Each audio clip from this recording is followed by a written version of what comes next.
Ich bin sehr froh, heute Gonzague Hachette bei uns begrüßen zu dürfen von BNP Paribas Asset Management. Nice to meet you. Nice to meet you too. First question, how would you describe the actual situation on the bond and credit markets in regard to the actual environment? Well, it's an interesting moment we're living through with obviously a lot of volatility happening since the start of the war in Iran.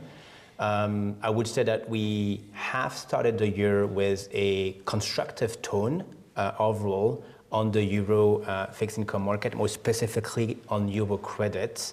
And of course, since then, since the beginning of March, the war in Iran has introduced some volatility that we can definitely manage as active portfolio managers. But this volatility is in our view, could be contained and limited in the short to medium term. We have seen some repricing of inflation, repricing in the rates markets, but overall, we are in the camp that volatility would not remain in the longer term. And the resiliency of the fundamentals in euro credit market, for instance, is something that gives us some comfort overall. So, yeah, I would stick to this cautiously optimistic tone.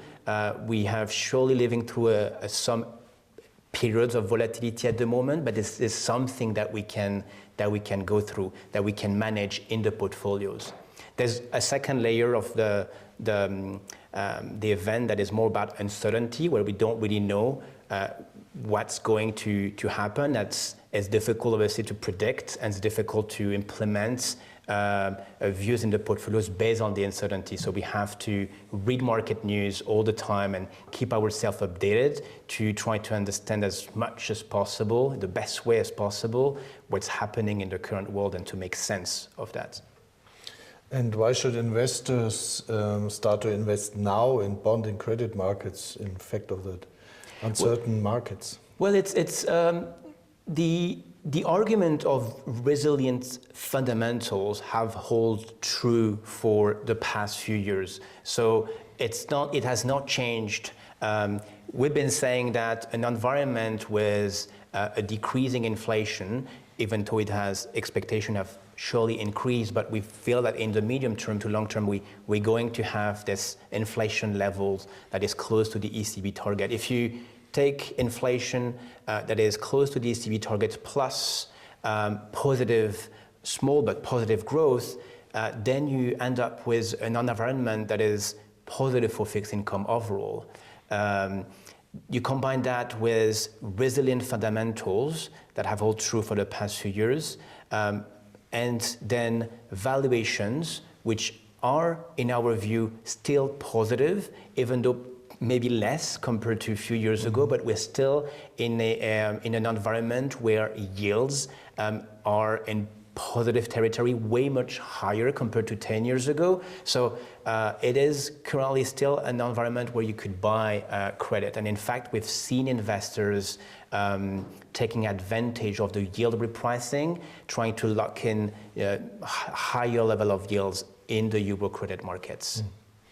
And how would you describe the strategy of the AXA Euro Credit Total Return Fund?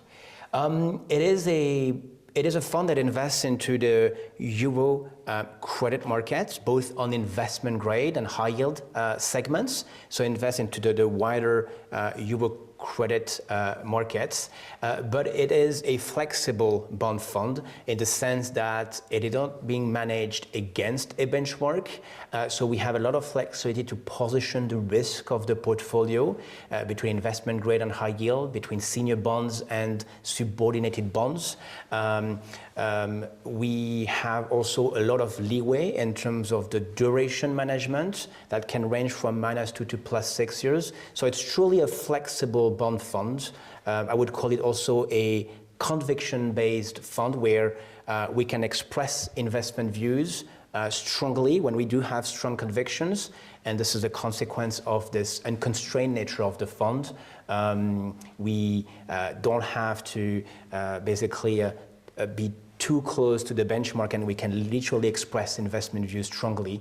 And we do have strong convictions at the moment in the portfolios. And then finally, it's a fund also that try to mitigate risk with the use of derivative instruments, futures to manage duration, CDS to manage credit risks. And also this is another layer of the funds that can not only protect performance during market drawdown, but also express investment views tactically with the use of derivative instruments that can stay for a short period of time in the portfolio without being too detrimental in terms of the bid-ask spread. And in this sense, we can implement cost-effective investment views in the portfolio. You mentioned strong conviction. Which sectors in the credit markets are your favorite now? I would focus on one area that we've been quite strong over the past few years and what we keep in the portfolio. That would be the financial segments, especially European banks. There's different reasons for that. First of all, we believe that the European banks are very strong. They have strong, balance sheet. The regulatory, elements in Europe makes the European bank system quite strong. We have seen positive results quarter after quarter from those financial banks. And so in fixed income side, we also like banks both in senior and in subordinated space. Beside the fundamentals elements, I would also add that from a valuation standpoint, the banking sector is also providing higher yields compared to corporates.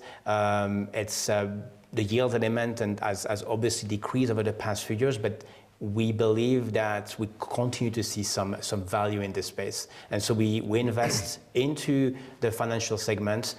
We have about 30% allocation into the banking segment at the moment, 40% if you combine everything and look at the financial segment overall. So this is a quite of a big allocation, but this is a strong conviction that we have at the moment in the portfolio. Mr. Hachette, thanks for coming and sharing your interesting insights with us. Thank you. It's been a pleasure. Thank you.